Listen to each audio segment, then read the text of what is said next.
Well, hello there, Apple Bites. This is your Apple Bite, written Ralph, talking to you straight from our show here, Apple Bites, where we take a bite out of the apple and share it with you. And as I'm saying that, there goes Roman Tony. Hey, how's it going? Right in the nick of time. Yep. Whole minute late. How's everybody? Hey, Tony. Hey. Well, we also have with us Ra, Ashes, and of course, Eddie. Hello, everyone. Good to be here. Getting ready, Everybody. Hey, how's it going? Yes. getting ready to have fun and talk and geek out. Oh, man. I'm still tired from New York Comic Con. Still? Dude, I don't know, man. I feel like it took way more out of me this year than usual. So How long ago does it seem to you, Ralph? How long does it seem? feels like it seems just to me. Yeah.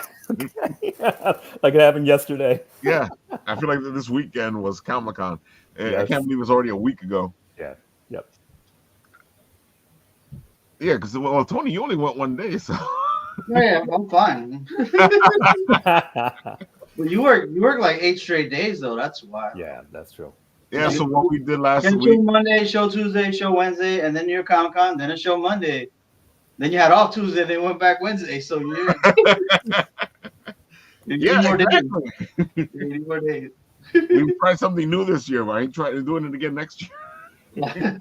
They had technical issues too, right? Technical issues. With Oh your my phone, God, right? yeah. Yeah. Today was the same thing. I'm surprised we're on.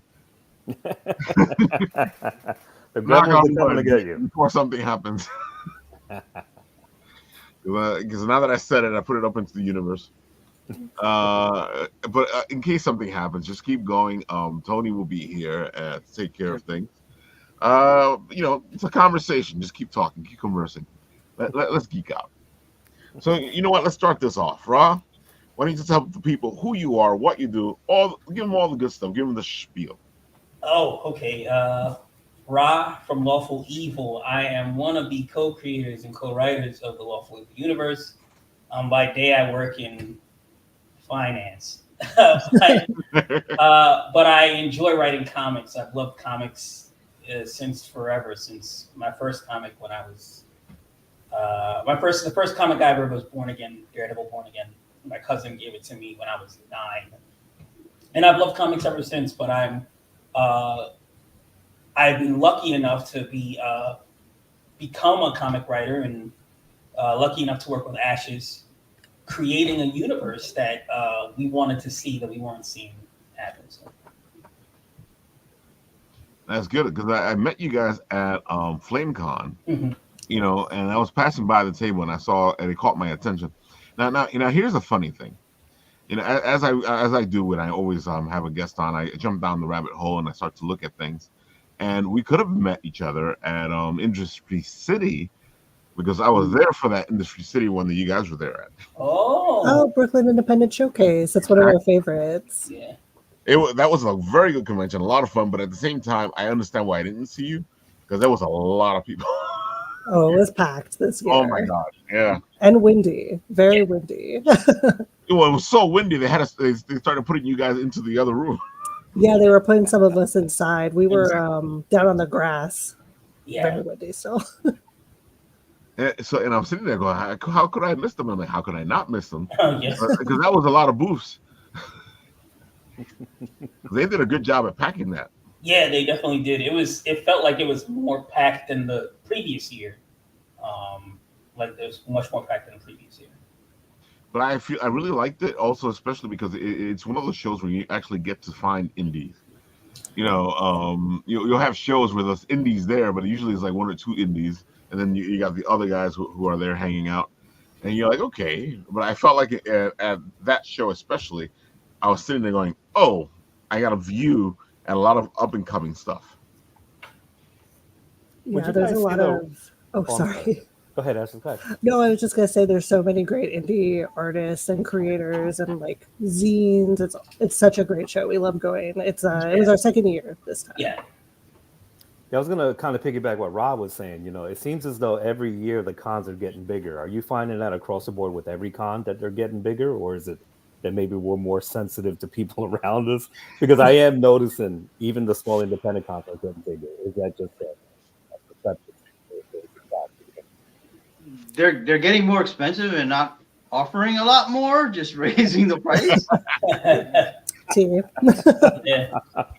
So it's hitting your wallet a lot more, right, Tony? So okay, Yeah, so- I mean, no, I mean, if you're gonna improve the show massively, I don't mind paying more. But if it's the same show and I'm just paying more money, Right. I don't know, man. Yeah. Sure.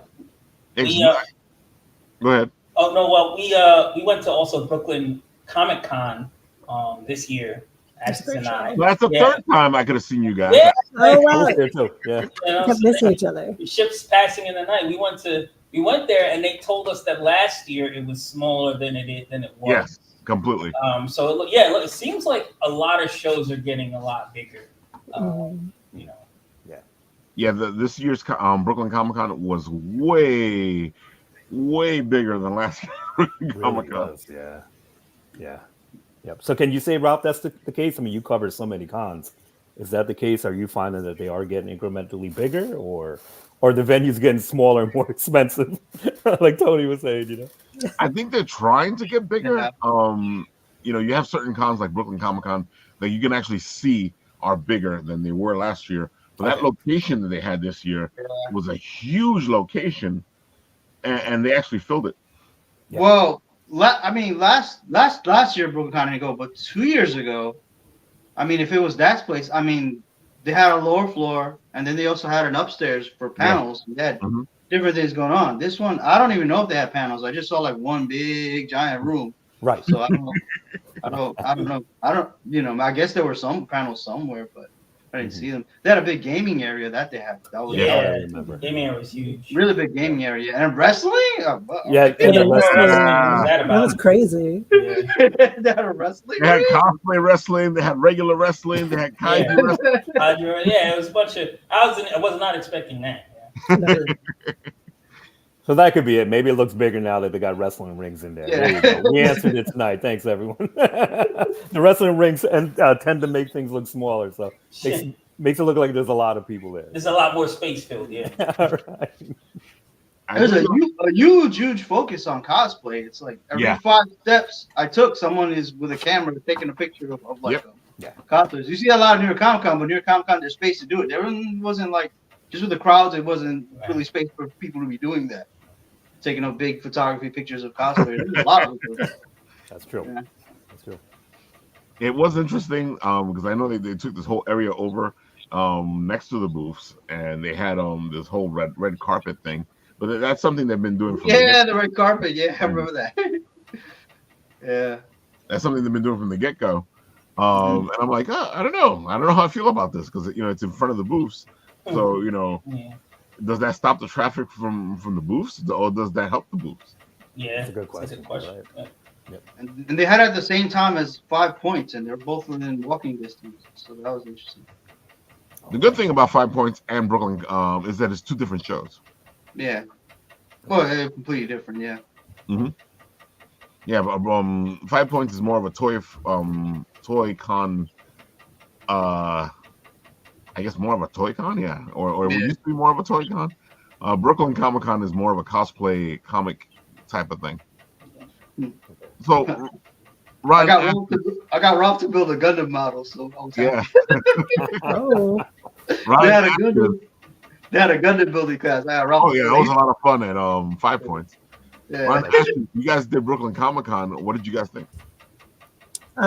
we loved it. It was our first year tabling. We got a lot of love. Could use some more air conditioning. Yes. For sure. Yes. I had a little portable fan. I was fanning myself, fanning the cosplayers and all that gear. I was like, oh my gosh, I'm not even in like a big suit and I'm sweating. But it was great. We really hope they want to have us back next year. We had a great time, and Brooklyn right there. We love always having something in Brooklyn to go to. So was the audience receptive? You can't talk today. Was the audience receptive to your book? How did they react to it? We got a lot of love. As we have not safe for work book, so we're always a little nervous of if people are gonna respond, or if there's going to be too many kids. Obviously, we don't want any kids by the table. Yeah. But yeah, people were eating it up. We actually sold out of some of our books on the second day. Nice. Issue So- 2 and I think issue 1 or 3. we Yeah, it was sold out of, like we had to get some orders in because we had other conventions to go to in a month, and so it was like, oh no, we're out of this and this and this. What are we gonna do? You have to rush. Good some problem to things. have. Yeah, listen, it was a good problem. We weren't mad. It was definitely nerve wracking because we had another con and we were like, oh my gosh, are we just going to show up with like issue 2? Like, yeah, oh my one god. issue. Oh But yeah, I yeah, got a lot of love. folks.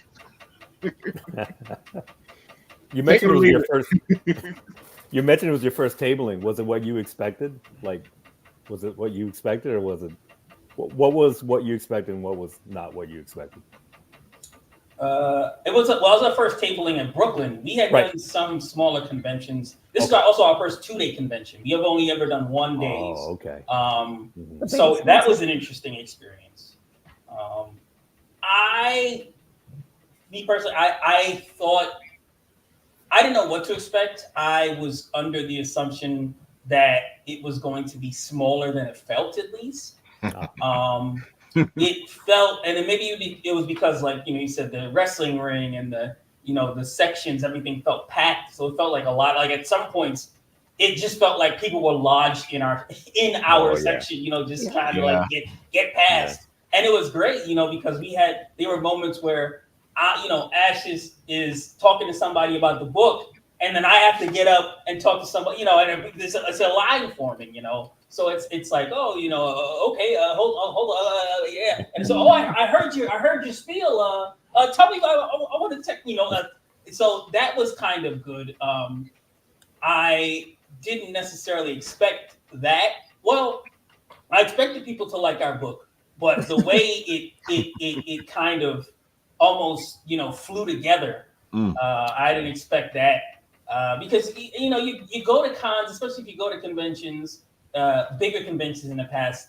We've been to NYCC and those other ones. It's a lot of people, like when they're jammed in the aisles, they're just trying to move. It's like like robots trying to I'm going this way. Which way do I go? As opposed to people, people just trying to get. As opposed to people standing and being like, oh, I heard what you said, or I saw what I was trying to get through this aisle, but now I see your book or I hear your spiel, and I'm like, oh, this is what I'm looking for. And we actually had a guy come up to us, and he bought our books, and he said, I'm really glad that Brooklyn Con exists because San Diego and even NYCC now are more about celebrities or big companies and stuff. And I'm glad that I could go to a convention that is about comic books. Cool. And that felt really good. That felt really good that the crowd felt that energy, that the crowd felt that we're here to buy comics. We're not here to see Robert Downey Jr. or, this one or that one. We're not here to see a trailer so we can film it on our phones and post it on YouTube and spoil it for everybody, right? Yeah, they're not there for that. They're there for the books. They're there for the indies. They're there for the comic culture, that culture. And that felt good, Cool. So tell me, all right. So this is following up what you're doing with the book. So how do we get to this? What's happened before this? Oh, for Pyre? Yeah. So me and Ra and I have been writing Lawful Evil comics, where you can see Lily, also known as Succubabe, in the Lawful Evil main series. So for all of our books, as we expand our universe, we always just tell people, as long as there's a 1 on it, you're in the right place. So if you aren't familiar with Lawful Evil, that's totally cool. You don't really need to read everything to get into Pyre. And same thing for the Dark Spider solo story, Dark Spider with a Vengeance, that just dropped this summer, that we're doing fulfillment right now for Kickstarter. So if you're a Lawful Evil fan, that's awesome. Just jump right in. You'll recognize the fiery redhead, and if not, enjoy the show, and maybe go check out Lawful Evil after you read the other ones. So that's good. I like when series do that, where you don't have to pick up all the other books. I feel like it's one of the things that the big two have messed up, because it used to be that you could pick up whatever book and you could read it and then you'd be fine, but now you have to pick up like 10 books to understand what the hell's going on in one book. Yeah. Exactly. Yeah, it gets so confusing. We tried to avoid that. That was one of the things we were also tired of in terms of, oh, there's a million tie-ins and, oh, there's an event. So you got to buy this book and this book too. And it's like, I just want to read this story or try to get into this. And that creates a barrier to entry. And comics should be for everybody. It shouldn't be like this. I have to do a bibliography of what I need to read before I get to this book. It's not good. Yeah, exactly. Yeah, there's too many events now. Now it's like, oh, Carnage went crazy and went killing everyone in the city. That's not a crossover. That's what Carnage does. But it's like 100 books. It's like Carnage is crazy. Yeah. All right, but it's so. Yeah, I feel like the stuff that would normally happen in a book, now they make it happen through a bunch of books. Yeah. They're going, when I was a kid, this would all happened in that one book. Right. Now it's happening in 10 books, and you're like, why? This is just a normal event for this one character. Yeah. Well, the why is to sell 10 books. Exactly. Right. It's a Tuesday for Spider-Man, but now it's a Wednesday for Wolverine and a Thursday for Storm. And it's this. That's right, Rob. Oh, Spider-Man now he'll have these crossovers. It's not even like about him. It's all about all the other characters in his book. He'll be like a side character in that Spider-Verse story. The main the hero of the day was Superior Spider-Man, not even right. Spider-Man. And it's his universe, it's his book. Like, I don't know. But it's so strange. Speaking of Spider-Man. Speaking of Marvel and stuff, I love your little thing over here with the costumes. Yes, we're celebrating Halloween. We had our characters in some of our favorite Marvel properties, but also we have the redhead, that's Sucky Babe, aka Lily. She kind of looks like Goblin Queen unintentionally, and Dark Spider's a spidery guy, but not a Spider-Man. Yeah. And I think Scarlett just wanted to dress up like Psylocke because It's fun. Yeah, like I said, I went down the rabbit hole and I found a bunch of stuff in here, and I was like, you know what? This will show off what you guys are talking about and all the stuff you guys have been up to. Yes, yeah, we get to work with so many amazing artists. So we always like to get some commissions, get some stuff to get the books going. Yeah. So we're a big supporter of your local artists. Yes. Yeah, I saw, like, right now you're showing it off in this video here. I saw how much stuff you guys had. I was like, damn, that's a lot of stuff. Yeah. Yeah, we've been around for a little bit. We were really working on polishing and getting our stuff in a really great space. But yeah, we've been working with a lot of cool artists, so might as well show it off. Got to feed the algorithm, as we like to say. Yeah. Oh, you definitely got to feed the algorithm, because then the algorithm decides, well, we're not going to show you. Exactly. Oh, you didn't post today? You'll never be found again. Yeah. Well, now you're on Instagram? Yeah. Oh, you have an Instagram, huh? Yeah. Dude, we have a TikTok now. Here's another one. Here's another costume. I love Yeah, it. this was from last year. Yeah, from last year's. Yeah. We just misposted it somehow, but yeah, those were from last year. Some of our favorite DC villains and heroes. Yeah. I love it. I love the whole costume idea. Thanks. Yeah, we like to have fun. Yeah, definitely.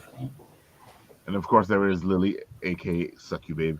Yes, we have really cool character sheets for our big three characters. So if people want to get to know her a little bit before the Kickstarter, you can read a little bit more about her, get her stats. She's been a powerhouse, so she's strong. But yeah, I can get a little bit more to know her. Oh, can't speak today. It's the lack of costumes. I'm right there with you. I'm surprised I'm stringing words together. It's great character design. How long did it take, for example, to do Lily's character design? Oh, we went through a couple iterations, actually. She's always kind of been like a redhead, with the black costume. She actually used to have her wings were tattoos that would come Right. out, and Okay. we decided to kind of move away from that. But yeah, we were working on her for a little bit. Well, we started writing the Lawful Evil comics. Ra and I have been friends since college. Yeah. And we got together to write Lawful Evil. And you know, when it came to the character design, it was really like, what do we like, and you know, what does a succubus look like in a superhero book? Right. Like, how does she dress? Right. You know, not a lot of clothes was the answer, Yeah. but yeah, we took a lot of care, especially with Dark Spider's design. Like you know, Rod did a really excellent job with making him unique, and we tried to do the same for Lily. You know, she's not Jean Grey, even if people may think, oh, redhead Jean Grey, but Right. not quite. Oh, Yeah, you guys do a great job, and I know we talked about this at the convention at FlameCon actually. I love what caught my attention when I was passing by the table was Lawful Evil, because you know, as a D&D player, right away I'm like, wait a minute, you know, it's not something you hear outside of D&D usually. Yeah, well, it's a funny story, Rod. Do you want to tell it? I feel like you do a good job. Yeah, we were in when we were in college. We were in magazines and newspapers and things like that, and a lot of us were, you know, D&D fans. And one day we were in one of the magazine offices, and we were trying to think of a name. We were writing the story, and we didn't come up with a name. We were just trying to something that fits good and bad, something that does this and this. And then I think it actually was you, like something like Lawful Evil, and I'm like, that's it. I'm pointing like, that's it. And she's like, yeah, that's it. Like, oh my god, like, you know, that's it. Like, you know, but it was just on kind of like a whim, like almost like, okay, we're playing D&D. You know, Lawful Evil is an alignment, and then it's just like, oh, it just clicked, like it made perfect sense. You know, It does. It makes perfect sense. It stands out. You know, because you know, even when you're playing D&D, like Lawful Evil, that Right. doesn't make any sense. But you know, it does make sense because you know, we know a lot of Lawful Evil people. Listen, the world is full of them. I gotta say, this is one of the pieces that stands out for me. This came out really nice. This one. Oh, thank you. Yeah, the artist Aortic Inkwell, they actually contributed the piece to the back of the book. We always like to put pinups at the back of our comics. So they had actually contributed it, and we're both big Final Fantasy fans, and they have a really cool, like a mono, that original Final Fantasy art style. And I was like, would love to see Lily as like a Final Fantasy villain, and they just ate it up. It's such a fun piece. Oh, it really stands out, and yeah, it does have that Final Fantasy feel to it. Yeah, we're just big nerds over here. Well, that's what we love. We love the big nerds hanging out, going all geeky because that's who they are. And I always say this to people, or especially when I'm on the show. I'm like, dudes, this stuff leaks out. That's why people like it. They love that passion. They love the fact that they look at you and go, "Oh, you're just like me, and you're making your book." They're like, "I want to make my book." Good point. Yeah, that's a great point. Yeah, I think that was also kind of like, you know, also a little bit of an impetus for us to make the books, because it's like we want to tell our stories, and everybody should be able to tell us, you know, tell the story, you know. So we want to be able to tell our stories, you know, and then hopefully inspire some folks. Hopefully, one day somebody says, "Hey, I read Fire and made me want to write a comic," or you know, Lawful Evil and made me want to write a comic or something. That'd be so cool. It's always like really cool and humbling when people come up and are like, you guys are doing something that I want to do. And you know, whenever we chat with people like that at cons, we just, you know, we like keep in touch over Instagram, and they're just like, hey, how's it going? Like, how's the coloring going? Like, love to see that you're still making progress. It's just so cool to see people just, you know, putting it out there and you know, doing their own thing, and not just you know, letting the big two in the sense of comics kind of like dictate what exists. Right. Yeah, I love seeing all the indies pop up. Yep. I think there's a Confucius saying, is it? Or I think it's Confucius. Art that is hidden is wasted, and the meaning behind that is that anything that you have certainly will inspire someone, especially if you put all your energy and love into the project. It will eventually hit people. It'll inspire people. So that's what's great about it. Yeah, like that saying. Yeah. I wish Zuckerberg and Elon would listen to it and let the art show. Stop hiding. Yeah. Stop shadow banning us. Yes. No. That's why they're trying to get rid of the art so they can go all AI. Yeah, it's disgusting. I hate it. Think Elon Musk purchased Twitter just so he can destroy it? I don't. The purchase. Yeah. It seems like it. It's great use of money. There's a theory out there that he's waiting for Trump to win the election. And that way it'll be all worth it, because then Twitter would do it better because Trump's back. How? Oh, I see. Because How? he will let Trump back into Twitter. Oh, I see. No, that's not going to work, because then it's going to be a battle between that and Truth Social. He's going to be like, now you have to shut down so everybody uses Truth Social. That's you can't play that game with a Battle Royale. One of them died. Two men enter, no man leave. Yeah, I was gonna say both of them can not come out.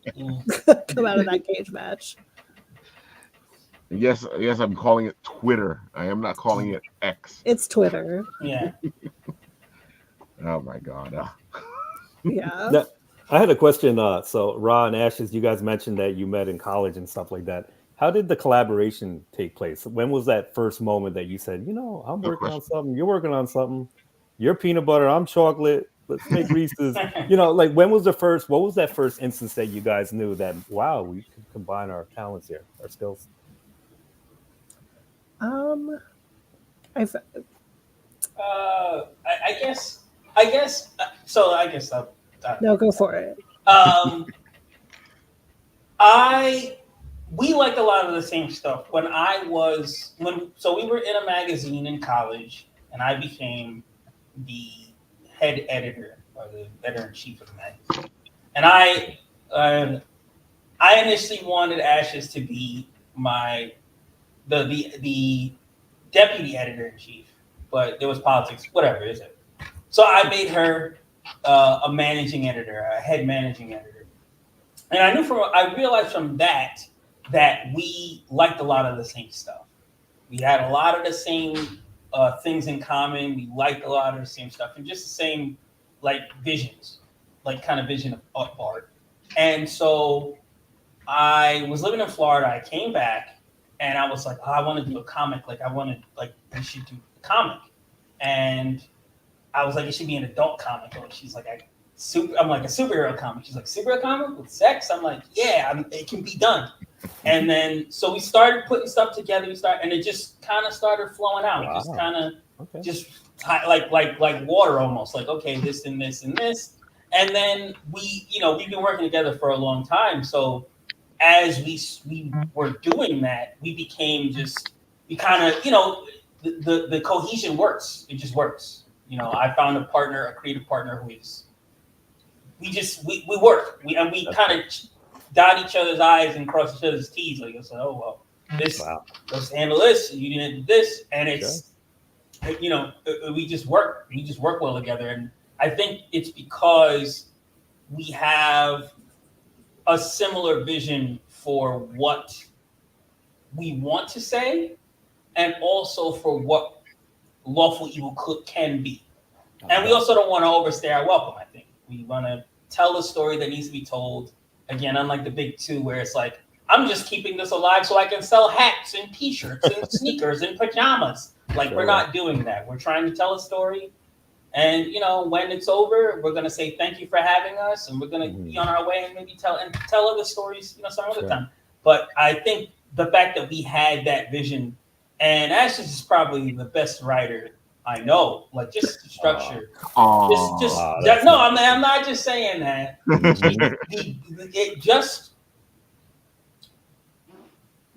You rarely meet people with such an idea for story structure, a feeling for story structure. Cool. And so I was, I'm kind of like this,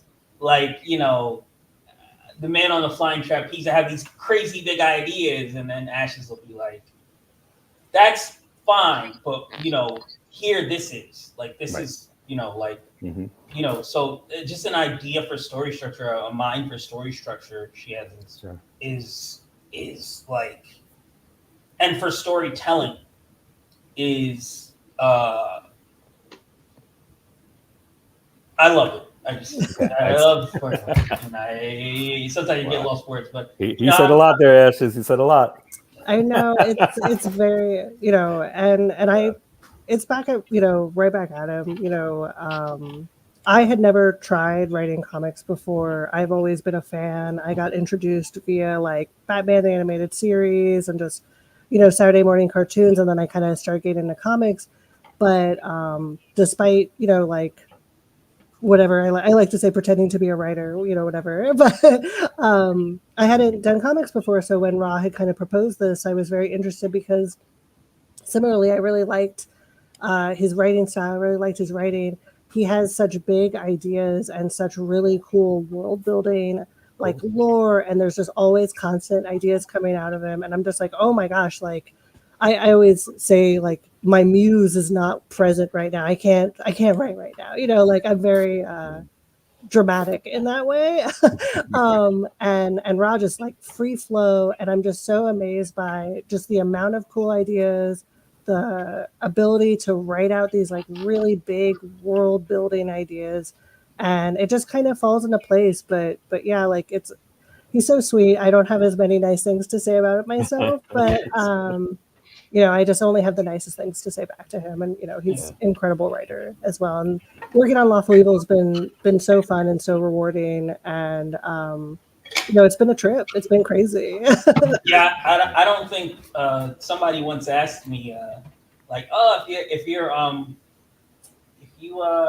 Marvel contacted you, I'm a big Daredevil fan and a big Black Panther fan, and somebody was like, if they contacted you to write Daredevil or Black Panther, you know, would you give up Lawful Evil? I'm like, I'm writing the comic I want to write. Like, I'm writing the comic I want to write with the person I want to write it with, like under the umbrella that I want to write it with. We get to decide. We get to tell our story. We get to, you know, again, I'm not trying to sell hats and cookies and, you know, socks and stuff. Maybe a sticker or two. A sticker, yes. Yeah, sure, why not? You know, but we don't have. T-shirts might be coming though, so we'll Maybe see. some T-shirts. I think people forget that the whole reason that a lot of these artists or writers wanted to work for Marvel and DC is so they could write their own stuff. I feel like they've forgotten that's what the process was. Yeah. Yeah. You know, the goal wasn't to work for Marvel or DC. It was work for Marvel or DC, then do your own stuff. Yeah. Right. It kind of seems like it's a backwards image nowadays. Yeah. Whereas people are like, oh, like these folks work for these folks, and then they made this thing, and now it's like, no, I'm making this comic. I've seen a few people, like I've seen I've seen it. Creator, you know, different creators, and it's like, oh, now you're writing for this. You're writing Batman, and I'm like, wait, but you created a comic series already. Why are you going? It's almost like not going. I don't want to say going backwards because no disrespect to them, but it's like you have control over this. You know, you should keep that. You know, keep that process flowing. But I tell people all the time because what we end up seeing, and we discuss it on the show all the time, is that somebody who doesn't really like the characters will then start working with those characters, you know, writing them or drawing them, and then you get like a flawed version of those characters because they don't like those characters in the first place, so they treat them a certain way. right, Good point. Yep. it's almost like I'm just using this to get it or something. Right. Like when McFarlane talked about like Kirkman's approach, like Kirkman used to do Marvel stuff. He doesn't do Marvel stuff anymore. And then there's a lot of creative people that they're doing Marvel stuff and they're doing their creator own stuff. Most people are just gonna buy their Marvel stuff. You have to turn that faucet off just completely and just do your indie stuff, and that's why Kirkman is so successful. Yeah, cool. Like you and McFarlane too, they ask him all the time, hey, why don't you come back and do Spider-Man? Okay, it's like no, like you know, he's doing his own stuff, you know. He'll do a Spider-Man drawing for them, and they'll make shirts, and they'll make money off of that for years and years and years. exactly. Right. Make him a dime. I mean, you know, when you can just go draw Spawn, and any money that comes from it, he completely owns it. You know, Right. Yeah. It's almost like there's a term, an old school African American term, hustling backwards. Yeah. Yeah.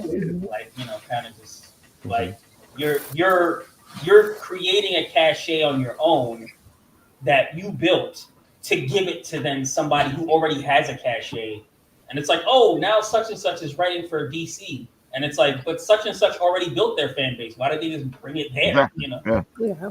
Good point. And I know the big two know that now because that's why why they keep hiring these guys. Yeah. And they're like, you have a fan base, so we're gonna use you to bring your fan base over here. Because and it's funny because I'm like, aren't you don't you guys know what they're doing? That's what they're doing. And again, I don't get why I want to do Batman, but I want to do Batman my way. I'm like, no, you don't want to do Batman then. Yeah, no. Mhm. You want to do a character that's like Batman, but it's your character. Right. I don't know, man. That's But what I guess it's just too tempting, right, Ralph? It's Exactly. just too tempting. It's too tempting when one of them call you. You can sell yourself off real quick. It's like you can tell when somebody loves the characters. You like when they do. Oh, so and so is doing Batman, and then the book is doing well because he loves the character. I mean, yeah, you're Tom King's or Jason Aaron's like, we're gonna write this character, but we're gonna deconstruct this character. We're gonna destroy it. Some people like it, and it's good once in a while, but a lot of times it's not. You don't like the character. Write a character that you like. Everybody wants to be Alan Moore. Yeah. Everybody wants to be Alan Moore. Like, how can I deconstruct this character and make myself seem smarter? You can't deconstruct Batman any more than Frank Miller. Mhm. It's just not gonna happen. I'm sorry. So like, you might as well create your own character that is a deconstruction of an archetype or so, whatever you want to do. But you're trying to reinvent a wheel that's been reinvented several times. That's the funny thing, because when Alan Moore did it, he didn't do it to make it over. He did it because he was making fun of that. Oh wow, okay. The Watchmen, yeah. Alan Moore, when he did what he did, it had nothing to do with what people have turned it into. Right. Now they've turned it into this lesson on how to do comics. Right. And when Alan did it, it was like, no, that's not what I'm doing. Like Watchmen, it was originally, that book was originally supposed to be about the Charleston character. And then something went wrong, he didn't have it, so he just created his own characters and he did his own thing. And people take that like it's like Snyder, Zack Snyder kind of believes that Watchmen is the model. Everything should be like Watchmen. Right. Watchmen works because it's not doing what everything else is doing. Exactly. If you make the Justice League like Watchmen, it's not Justice League anymore. It's Watchmen. It's Watchmen. Yeah, folks. I told you we're gonna go into a deep geek out. Yeah. Eddie, why don't you tell the people all the good stuff about your stuff? Yeah, go for it. Sure. So my name is Eddie Lima. I'm the creator of End of Zed. So we just took this out a couple of days ago and had a really good launch. End of Zed is a story about a robot that crash lands in the Bronx in 1982, which was really a very tumultuous time. And he lands, not only with no memory, but he's badly damaged. And what happens is that 1982 really saw two things that were major. One was the birth of the crack epidemic, which was very unfortunate, shifted a lot of resources, made a lot of negative change. But it was also the start of hip hop, where the hip hop generation was born, which ushered in new music, new fashion, and of course, new art. So this is his backdrop. He ends up having to uncover his origin, and ultimately we'll find out what his purpose is here on Earth in that backdrop. So I had a lot of fun making it. I'm just a regular artist. I'm not a sequential artist. I had to hire some artists to help me with this to bring the vision to life. But I did create the character, study for the character design, because everything really had to be really kind of the way that I envisioned it. And this is why I asked you guys a question, Ron Ashes, before in terms of collaboration, because I had kind of a hard time doing that. Maybe I'm too much of a control freak or something, but really to hand off what my vision was to an artist was really tough, especially me being an artist as well too. But thank goodness I did, because as you guys probably can tell me, there is something within the collaboration that I probably never would have reached on my own. And so that's what I appreciate about what they did to it. So things are going great. I've been, for like the past year, I've been marketing this and getting it. I have a 5-page demo of it. You can go to my website to download. It's getting some great reviews. And now we're in Kickstarter world. My first ever Kickstarter. This is my first time dealing with all of this. And boy, I'm still learning as I go along. And Ralph has been one of my biggest supporters. And Ralph's always kind of talked me off the bridge. I remember Ralph once and it's worth repeating this story because it's true. I remember when Wild Robot came out, and I kind of got upset. It's like, wait a minute, hold up. Is my story derived from that, Ralph? And I was like, Ralph, you got to talk me off the bridge. I don't think I'm going to do it now, you know. And Ralph saw it. He saw the premiere of it, and Ralph's like, no, listen, Eddie, it's nothing like it. So mine is Wild Robot meets The Warriors is really probably the best way. So it's darker, and of course it's got that, you know, kind of that New York kind of Warriors feeling with a time clock and everything like that. So I'm really looking forward to get into people's hands. It's got a lot of messages. One message too is a lot about programming. If he lands with no memory, and it's interesting everything he picks up along the way in terms of his program and getting refreshed, you know. And he has a CPU on him, so anytime he experiences something in the world, like for example, he sees a human, the CPU within him tells him, you know, what he's looking at, you know, and then he sees a drug deal go down, for example, and so it'll focus in on currency, and it'll say this is what humans use for trading and goods, and then it focuses in on a crack veil because it was a drug deal, and it'll say this is a hallucinogen. This is what humans use to escape. And then he starts thinking, wow, how could a human do that to another human? How could he sell him something that's so nefarious and stuff like that? So this is the programming that he's starting to get formulated as he goes on through that environment. And then the positive sides of hip hop, he experiences music, experiences a block party, experiences graffiti, which means a lot to me as a graffiti artist. And these are the things that heal him. So in a lot of ways, he's like me, you know, a lot of holes in my life when I was growing up, and certainly the holes that hip hop culture filled for me were very fulfilling. So it's a great campaign. I wanted to keep it super simple. You know, I've heard from people that certainly your first Kickstarter, you want to keep it as simple as you can. Here goes some excerpts from the comic itself. Again, I got the preview. The first 5 pages of the preview are on my website, www.endofzed.com. If you want to try before you buy. Here he is landing in the South Bronx.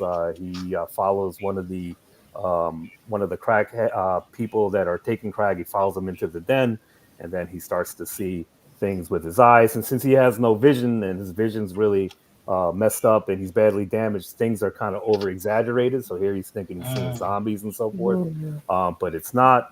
So yes, I think it's a wild ride. It's going to be 4 issues. This is the first one, a good basis of who he is, and you end up finding out what he's here for. That's a pretty cool cover there. So I have the standard cover. This is the Harrow cover. This is a variant cover. There's an artist, Harrow, from California, but he actually was originated from Brooklyn, and he actually helped me create the character design of the character here. The End of Zed tag, that's my tag, and I wanted to give it like a graffiti feel. So this is like a graffiti kind of variant cover for it. And then the rewards. Everyone likes rewards, right? So the PDF download of both of them will be $5. The physical copy would be $10 for either or. And then you got all these different packages, you know, of course, the stickers, if you want it, along with the PDF. Same with the variant version. The stickers, one's a holographic sticker. The other ones are just vinyl. And then there's a retail bundle for $35, so the retailers get a discount on it. And then my biggest reward is this bottom one here, which is called the Master Graffiti reward. And so for $250, I will create a custom tag that I'll put within the comic book. I only have real estate for like 4 spaces on that, so it'll be on the side, whether it's for your company name or your tag name. And you know, I will tag it just like all the graffitis mine in the graffitis in the comic book, excuse me. And so I will actually tag your name and put it on, immortalize you in the comic book forever. And along with, I'll send you a signature of both printed copies as well as the stickers. So that's going to be exciting. Some people promised me they were going to do it, so I'm waiting for them. So, and I gotta say, we'll the see. fact that you actually give them the stuff as well, because some people will go, well, what they're getting is the $250 for the whatever, Right? and they don't get the stuff. I'm like, that kind of messed up. I know, right? Yeah, they should get the whole kit and caboodle for $250, right, Ralph? Exactly. I hear you, and they do. Thank goodness. And then stretch goals, yeah. I have the artwork is beautiful on here. So my main artist, his name is Lucas Assis. He's from Brazil, and his colorist is called G Sabino. And so I really wanted to isolate their artwork because it really is amazing. So for the every time we reach one of the funding goals, I'll send out these posters. I gotta say, it kind of reminds me of the posters we used to have in the '80s as kids. Yes, correct. That's the feel that we were looking for. Yeah. As a matter of fact, the concept for the cover, the top left one. Do you guys remember a movie with Harrison Ford called The Fugitive? It's an Yeah. older Yes. movie. Yes. I had a feeling. Okay. So if you remember the cover, it's actually Harrison Ford running with him looking behind him, and so a lot of that is that concept is taken from there. So you knew you saw that before, right, Ralph? When Yeah, you I was saw like, it, wait a minute. yes, Um, Yeah, I love what you've done with this. It feels like home. appreciate that. Thank you. sorry, Yeah, it looks great. I gotta step out for a second. Sorry. Yeah, don't worry about it. Pretty much. No worries. So yes, looking forward to presenting this to everyone. Again, the Kickstarter is going good. It's going to be a little tough because we're getting next week election, so I'm sure I'm going to lose some time there. I think a lot of people are going to be concentrating on that. And plus, I already lost a week with my pre-launch, so I'm hoping that we could kind of make up ground for that. But very exciting. People, a lot of other podcast shows, not as good as Ralph's, but a lot of the other inferior podcast shows will come. They love the concept. They've been so supportive, and yeah, really looking forward to getting this thing going. And we have 30 days to do it. So, Well, you're at 6:05 with 30 days to go, so you're good. okay. I'll start worrying once you get to the midpoint, and Yes, me too. With 15 days, if it's still at 6:05, yeah, that's not. Yeah.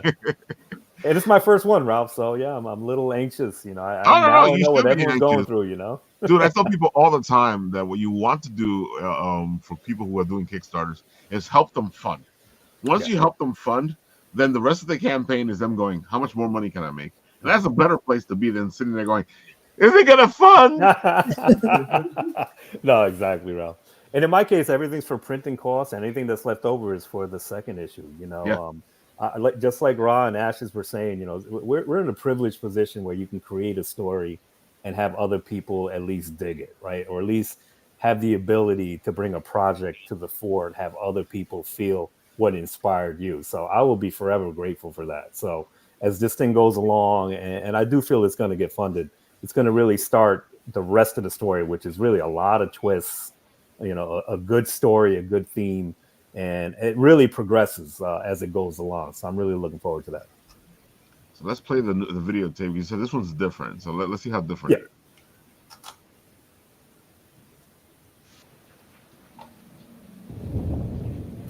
My name is Eddie Lima, and I'm the creator of End of Zed, a project I've been working on for years. The story follows a robot who crash lands in the Bronx in 1982, severely damaged and with no memory, as he navigates one of the city's most turbulent times, shaped by the rise of the crack epidemic.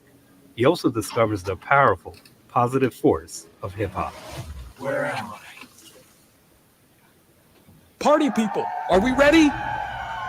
3, 2, 1. End of Zed isn't just another comic. It fuses the rebellious energy of New York City with a gripping dystopian narrative. This story delivers visually striking action and powerful themes. If you're into bold, unapologetic storytelling, then the End of Zed is for you. By backing this project, you're not only helping bring Zed's story to life, but you'll gain access to exclusive rewards. I can't wait for all of you to experience Zed's world. Back my project today and become part of this amazing journey. Okay, yeah, that helps out a lot. Great video. That's a Thank really well-made trailer. Yeah. Yeah, really nice job. You explain everything, you give everybody the feel. I feel like I understand everything by the end of it. No, I appreciate that. Yeah, no, originally it was just like no voiceover at all. So I certainly needed to explain what it was, especially for a Kickstarter video, right? If you're looking for the pledges, you got to make sure that you spell it out to everyone. So thank you, appreciate that. And I know that you have a mixture of the Warriors and Wild Robot, and it's kind of sad though because Cochise just died.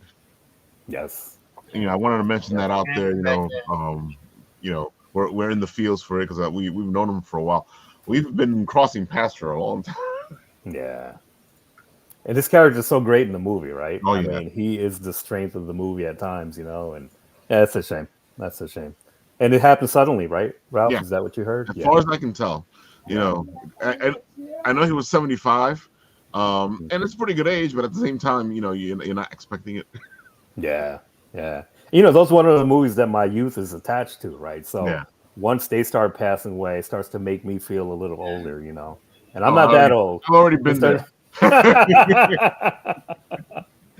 Yes, That's because that's the thing about getting old. You're gonna get to see all your heroes die. Yeah. It beats the alternative because I'll take any kind of life over anything. But it's just right. No, I hear you, every Tony. now and then it sucks, man. You know, like Yeah. What I do find, I am elated though when I find people who never seen the Warriors, you know, and to tell them about it and for them to see it, and then when they come back, you know, when I see them the next day at work or something, they'll tell me what they experienced. And my daughter too saw it for the first time last year with me, and it was so cool, the impact it had on her. And she's like, "Dad, I can see why this movie meant a lot to you," you know. I know, like by the time I saw it, like the first thing I do is laugh because, like in like the beginning of the movie, they're all going on the train, they're all paying the fare, and I was like, they're all, That's in the beginning montage. I'm like, Yeah. I don't pay the fare, and I'm not that tough. Like, we were all at that time, we were all jumping the turnstile. We were like, they were all like paying the fare, and you know, but it was probably like a quarter back then. It wasn't a big deal. Yeah, you're right. It was cheaper back then. Yeah. Well, in the comic, when Zed lands, he sees this timer go off in his head, and he has no idea what it is. And so he later will find out what that timer is. But that's exactly taken from the Warriors again. There's a sense of time that he's got to get from point A to point B, and he's got to do it for a certain amount of time. And then it's interesting what happens to the human, in his case, the robot psyche, when you have an X amount of time to make it somewhere before you self-destruct. You know, I think you look at time differently in how you use time. So a lot of it's at play in that story, though. That's one of the things you do feel in the Warriors, because you're sitting there going, they gotta make it, they gotta make it, they gotta make it, you know, and that stays there. It's funny because I've seen people love it and I've seen people hate it, and it always bugs me out when you The know, Warriors. I don't know, man. They do, yeah. Crazy. Oh, Some people are like, I don't get it. I'm like, yeah. go out and play. Everybody knows that movie. Iconic, right? Yeah. If that was impromptu, you end up learning later that he did that impromptu. The actor. That wasn't Oh even my in god, the that was script. excellent. Yeah. I was doing that for years after I saw the movie. Yes. Warriors. Oh my god. But everything's derivative, right? I think, especially in the new adaptation of the Warriors, they took out like a bit a different beginning. How this came from like a Greek story of a Greek general who was behind enemy lines and how he had to take his whole army thing. So everything's derivative, and but they really stuck to the spirit of it, and I did the same as well. So hopefully I can get that same kind of feeling when people it's read one of comics. the things that I tell people all the time, especially because they're like, "Oh, Ralph, I want to write," but dude, all the stories have been written. Yeah. The whole point is to figure out how to write your story so that it's your story, and people are going, "Oh, I like this." It doesn't matter if you're telling a story that's been told before. The whole thing is to tell it in a way where people go, "I want to know what happens." Right. Yeah. Good point. Good You point. know, because if we're gonna sit there and go original, there's no such thing. I think that what is it? I think that there's 7 stories, and they've all been told. Yeah. Joseph Campbell, yeah. Yeah. Mhm. Oh yeah. Joseph is all over here. Yeah. And it's the same with music too, right? Music is like basically 5 it's the different same chords, notes. and that's it. You It's know, trying to figure out a way to make those notes sound whichever way you want to make them sound. correct. Oh my god, yeah, but I gotta say you did a good job because it does have that feel, and I don't know how you made the art feel like the 80s and at the same time not feel like the 80s. Right. Well, I don't know how you figured out how to do that. No, I think it's easy. I think now in this day and age of, kind of looking at references, and you can go back to days and get the references and that not only show the aesthetic of how the Bronx looked like, but even like the coloring and the lighting. It was very important for me that the artist knew how to work in with color, especially in particular with darkness, because like the Warriors, this whole story, all four episodes will be actually all done in one night. So it had to be super important that the artist really was very sensitive to not only lighting but also how colors change at nighttime. So I was certainly I wanted to make sure that needed to be. They had to stick to that. So, and I think it comes through. That's a lot of hard work though, because that I love that attention to detail. I love that type of passion. But at the same time, come on, we've all seen books where you sit there going, What are we phoning it home for the last 2 issues? Right. Real quick, I want to say that's a great idea for a stretch goal to have someone's name in graffiti like in the book, like on a wall. Yeah. Or That'd be something. cool. That's a great idea. That's Yeah. Great. Well, you know what I did, Tony? Actually, I have a graffiti site for digital graffiti sites. Called it's on Instagram, ZNK238. And for a what I do every year is I start a project that I've never done before, and for the full year, I commit myself for that year.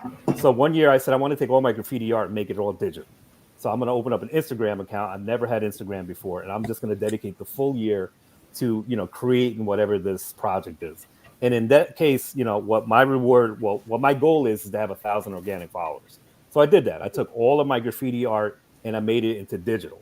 And so what happens at the end of it, that was exactly what I ended up with. So it was the same with this. I knew that there was a story in here that I wanted to do, so I'm going to dedicate the whole year to it.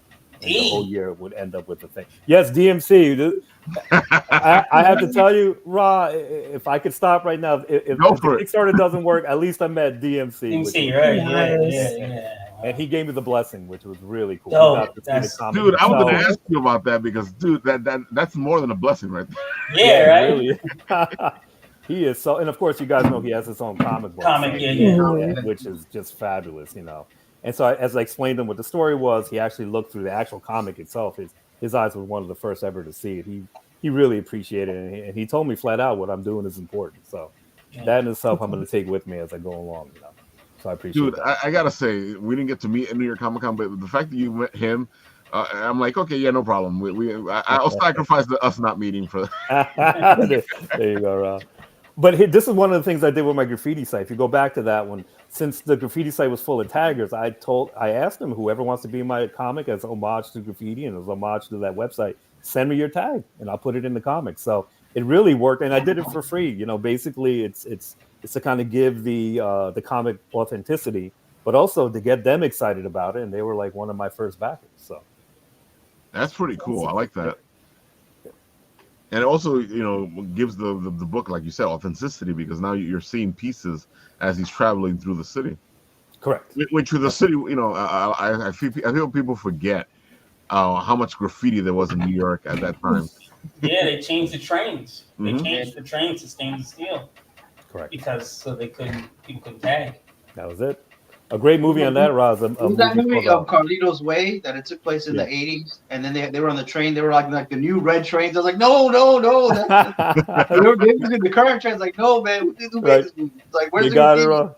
That's a good Yeah. attention to detail. Yeah. Did you ever see that movie Wild Style? Wild Style is a Yeah. documentary on it. Yeah. Wild Style and Star Wars was another Star one. Wars. Yeah. Yep. And so, yep. And that's what these things did for me. The culture, certainly. I'll never forget the first time I saw a train. I was visiting my step aunt who lived on the Lower East Side, and the first train that popped up. And I wish I knew who the artist was, but I certainly know the impact it had on me. To see it was red letters, I remember, and the impact of seeing it for the first time, and to really feel like that's going to change my aesthetic, And to this day, I'll never forget it. Yeah, it made an impact on me for the rest of my life, no doubt.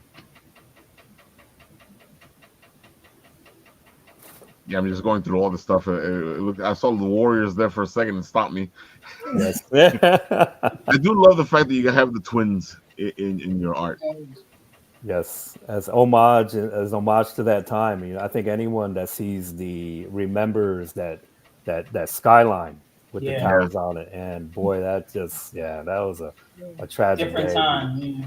It really was. There aren't many times in life that you feel life changing in a day, and that certainly was one of those days. And so, whenever I see the landscape, and again, I see older things of the Twin Towers, it certainly brings me back. And that's why I wanted him to come in on that, right? For him to see the Twin Towers, to kind of place what kind of time you knew that you were in. Mm-hmm. And then he lands in the South Bronx, and the place is desolated. And it's so funny when I send people the first 5 pages, got a lot of comments back. Eddie, it's not realistic. How can he land in a place that someone would realize that he landed? I mean, this is New York. What do you like? No, at the time in '82, the South Bronx was exactly like that. You had close to 8 to 10 and blocks. parts of Brooklyn too. Correct. Yeah, they would. You would have. Yeah, I completely agree with you. You would not have noticed. No, No. there was so much destruction. There was so many buildings destroyed. Nope. Dilapidated, yeah. Yeah. But you'd be surprised, Ralph. I got an email, pretty strong email saying, "Listen, that's really unrealistic. You need to change that." I mean, New York City is such a thriving city, but the South Bronx at that time, Charlotte Avenue to be protected. This is where he actually lands in Charlotte Street. It was like that. Yeah. Unfortunately. I used to have this teacher in college, and many years ago, he would say he was this white guy, and he was like, "No, my favorite place is Harlem. I go there all the time." I was like, "What are you crazy?" It's like, "No, dude, people are." It's great. Right. No one's ever done anything to him, and people there. People are more likely to mess with their own than they are to outsiders. Yeah. I think the rule will be perfectly fine. It's like like I've been in Harlem, nothing's ever happened. But if I go to Washington Heights, I just get looks because I look like so many people. Hard looks, but Sure. You look like the guy that owes me money. Bro, I'll be like, well, that robot doesn't owe me money. Exactly. Yeah, folks. New York was different. Yeah, I know you people think it wasn't, but it was different.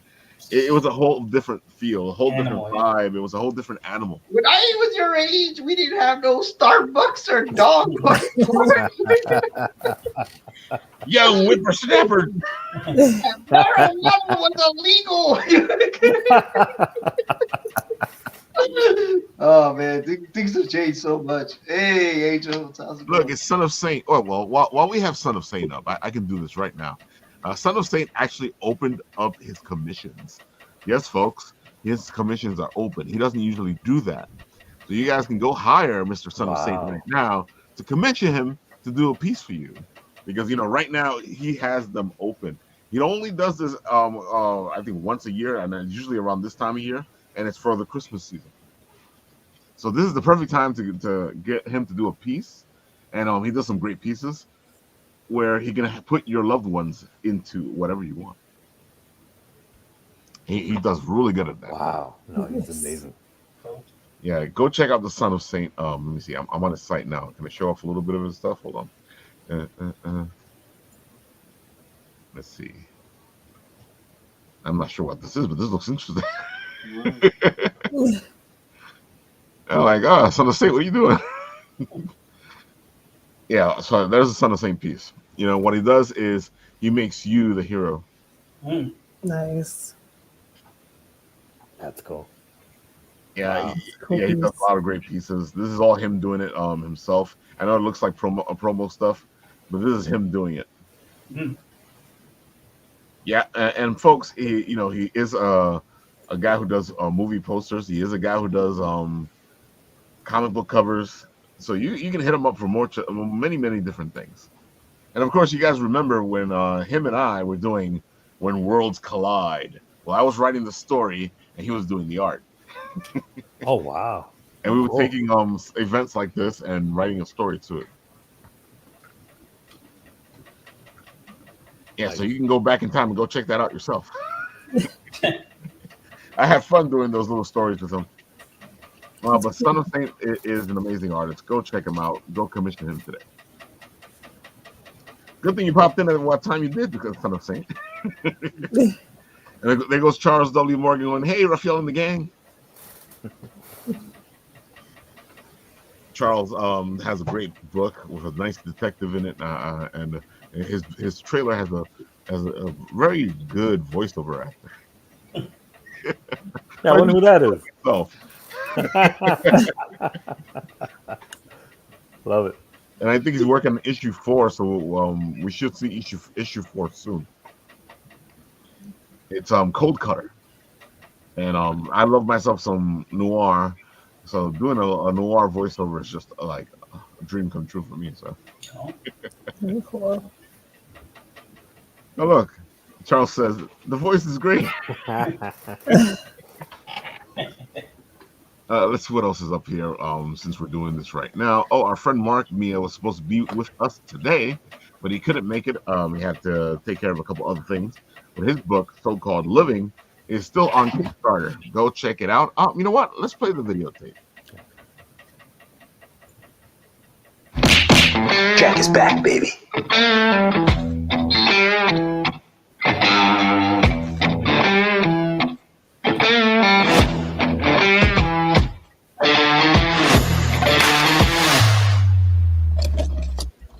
If you're a fan or were even moderately entertained by So-Called Living Book 1 and 2, then you're going to love books 3 and 4. This time around, we've got more action, more laughs, and more of these guys who are not to be trifled with. And the return of everyone's favorite BFBs, Nick and Casper.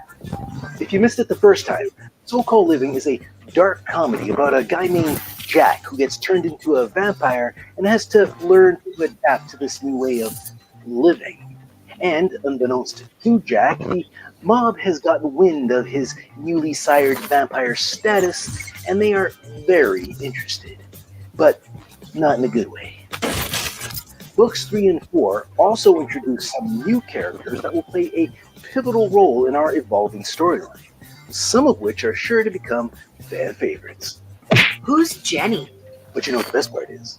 Marco Leone is back. That's right, ladies and gentlemen. The amazing artist who poured all that visual goodness into your eyeballs the first time around has got a gravy boat full of artistry that will delight your corneas. A ladle of... Okay, enough with the food metaphors. We get it. Marco's good, and we're lucky to have him. Just say that. I was just doing a thing. I know. Stop it. Okay, we're really lucky to have Marco. He's really good at the drawings. And that's not all. For our elite covers, we've snagged Doug Wright Award nominee and all-around good guy, John Little, to grace us with this fantastic variant for Book 3. And for our Book 4 elite cover, we have a rare treat indeed, brought to us by the one, the only, Mark Maia. Yeah, I drew this one. Now, if you're looking for variants of the sexy persuasion, allow me to introduce you to our obligatory Sexpot editions. This time around, we've called upon the ridiculously talented Larry Twasson to produce a set of what could possibly be our sexiest covers yet. And for our returning backers who joined the Blood Bunny Colony the first time around, check your email for a special deal exclusive to you. Now, if you haven't joined the colony yet, we've got you covered. These adorable keychains are up for grabs yet again. By picking one up, you will be automatically inducted into the Blood Bunny Colony, which unlocks special deals on all future So-Called Living Kickstarters. But most importantly, you need to know that without you, none of this would have been possible. And for that, I am forever grateful. Thank you.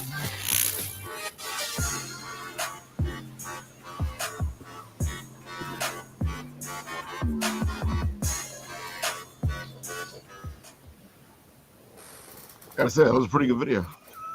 Great video. Woo! Yeah, Mark's fantastic. He was on the show last week. He's actually coming back to co-host again soon, probably next Monday. And yeah, go check out his book. It just looks great. Love the artwork. Yeah, it looks really nice. Yeah. Dude, I love the bunnies. Yeah, they're so cute. I love that cover. I like how you started the trailer. It was like how the MCU movies start. Exactly. Yeah. It's nice. Charles is also saying, I am working on 4. Yeah, he's actually working on 4 right now. It should be out soon. Let's see, what else do we got up here? Oh, okay. On Wednesday on the show, we have our friend Rob Longo, who's creating his own horrorverse. That's right, folks. He's making his own horror movies. This is the second movie he's made. He's actually making this right now, and actually he's trying to get it done. I guess by the end of this weekend, and then the next weekend. I think before the 31st. I think that's the goal, which is what he's trying to do. But the Kickstarter, the Indiegogo here, is all ready to go. Go support it if you want to be. If you're wanting to be a part of a movie where you can help it to happen. This is where you guys need to go. Go check out the Indiegogo. It is a lot of fun. I think he actually added a bunch of perks. Let me see. Do I have to refresh? Probably do. Oh, look, it went up. 135. Let's see what the perks are. Ralph, What's up? I gotta get going for something. Sorry. Oh no, don't worry about it. No, I tell people all the time, just let us know. So what you need to do right now, Ra, is tell the people where they can find you, all the good stuff, so they know where they can go locate you. Go. Great. We are Lawful Evil Comics. You can find us Lawful Evil Comics everywhere except for Twitter because they took out the S.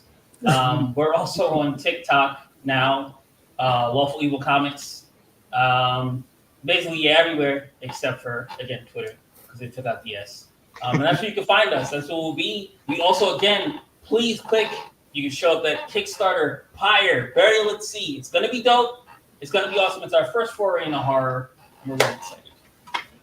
Yeah, folks, check it out. We're going to have them back on the show when the Kickstarter starts so they can all show off their Kickstarter and talk more about their wonderful universe. When does it come out on Kickstarter? Halloween. Keeping it spooky. Oh, that's a kickoff right there. There we go. Yep. So on Halloween, folks, because we have a special show this Halloween, we'll be on the show going, go check them out. Nice. All right, Rob, nice having you. You're welcome anytime. Like I said, I'll come back when you got it kicked off. Definitely. Lovely back.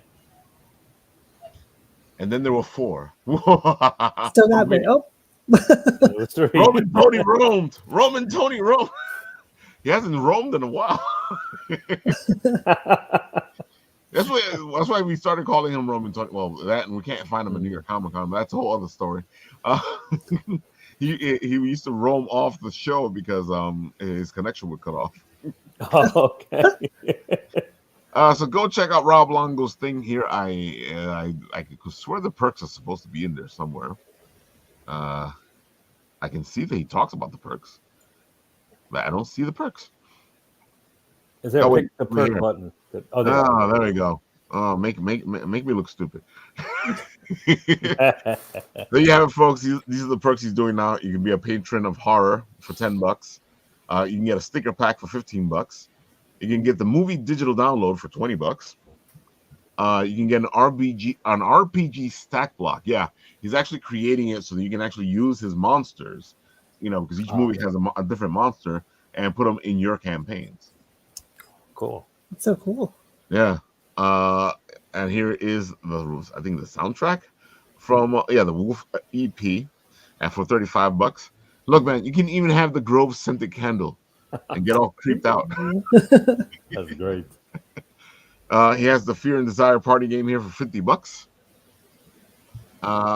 And there's the movie poster for $75. And the Grove history book for $75. Look, man, we even got an action figure. Wow. That's so cool. I think he's trying to make it easy for you guys to actually support the movie. Dude, these tarot cards are amazing. If you guys want to go through the 150. He actually had an artist come in and make all the monsters up into the tarot card set. So you actually get a preview of what might be coming soon. And this satchel, as you can see by Cadma, who's actually modeling there in the background because she's in the movie. He's put it up for $150. He actually handmade these. Wow. They are a prop in the movie. So there's a lot of stuff happening there with this satchel. Yep. So you get a prop from the movie, handmade by the producer, director, all nice guy Rob Longo. And it's a pretty cheap price for $150. There's only 5 of them too, so. Yep, limited, folks, limited. And you can get a digital role in the next film for $250, producer credit for $300, executive producer credit for $500, and look, you can even get a speaking role in the next film for $500. Wow. Okay. Not bad. So he's made it easy for you guys to go in there and support his movie. Why don't you guys go and help him out? Help a horror movie come to happen. And let's see.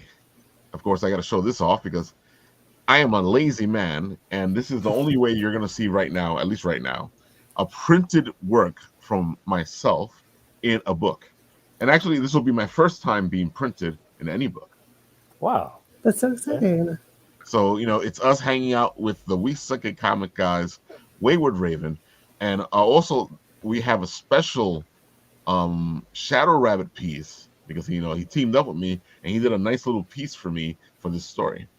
So there's a lot of firsts here, folks. That's cool. That's awesome. And of course, you can help us all out by going over there to sign up to get notified. The more people follow the project before it starts, the better it is in the algorithm. And it's very important, folks. That's why I tell you guys all the time, and it's free. You guys go sign up to get notified. It's free. It helps out the project. You guys are always saying, Ralph, I want to help people, but I don't have any money. Well, here's a nice way to help them.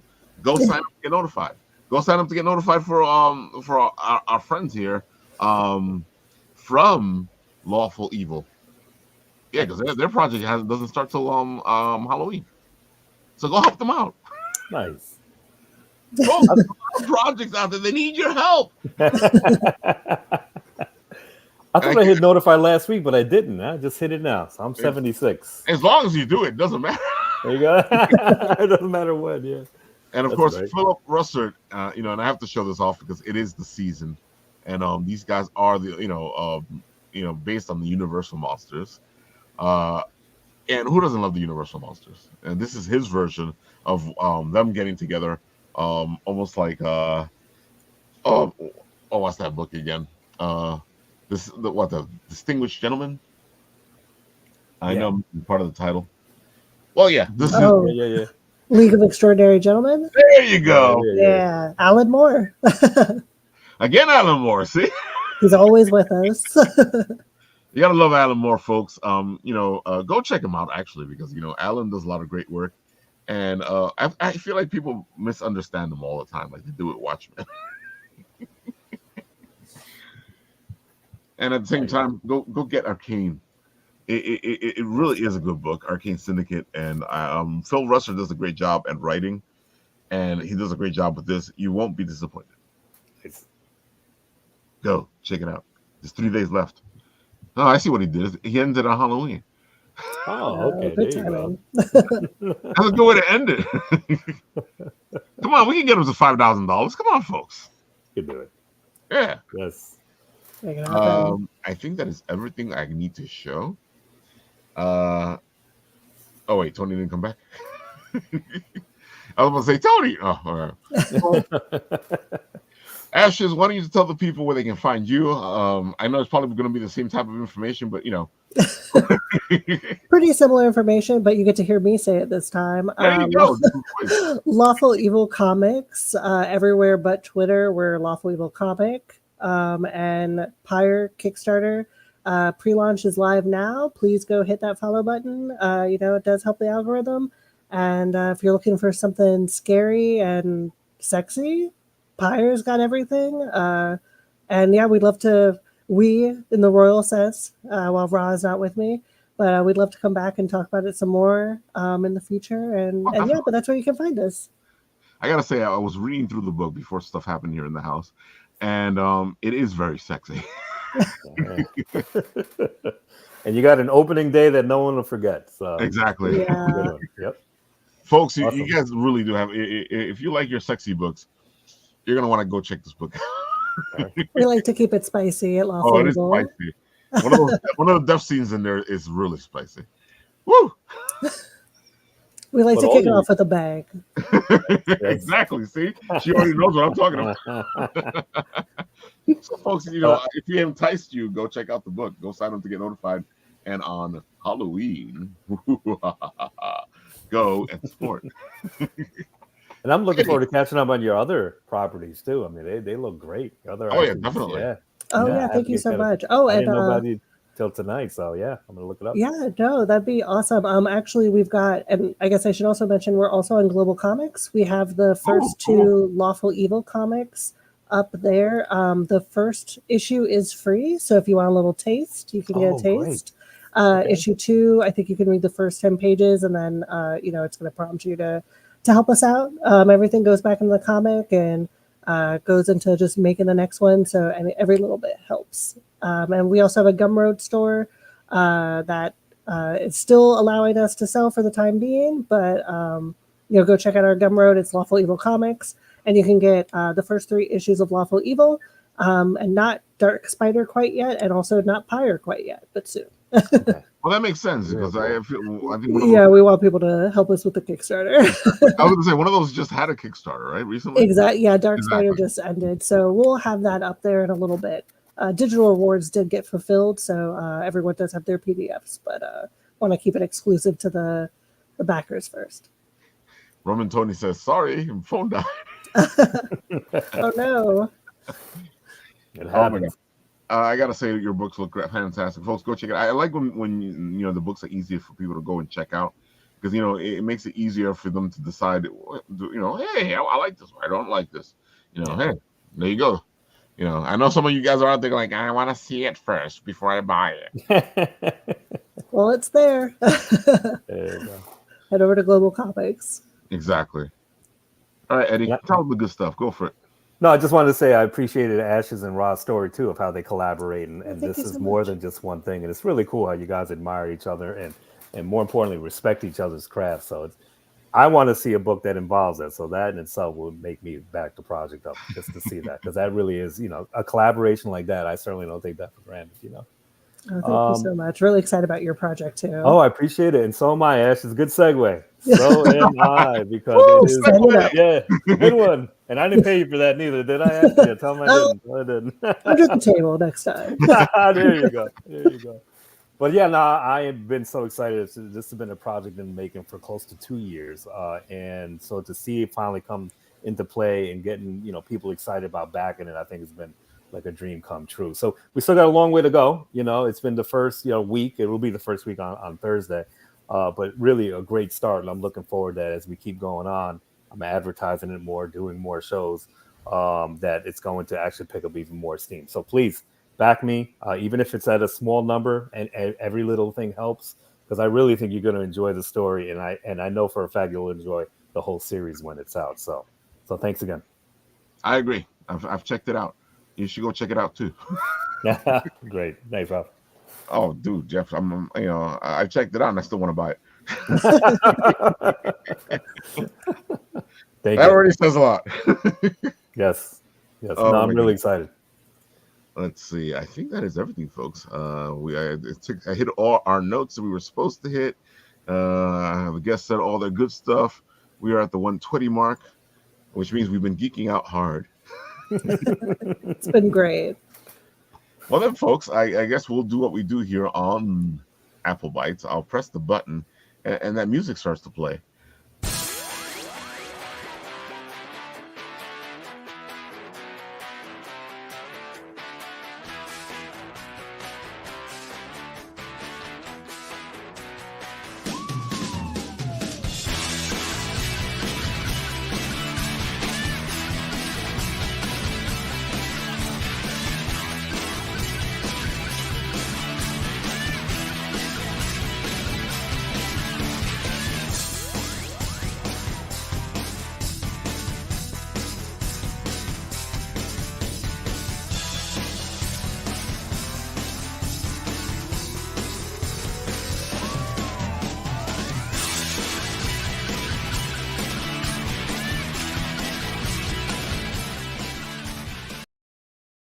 No whining. I made it easy for you folks. Go check it out. It's in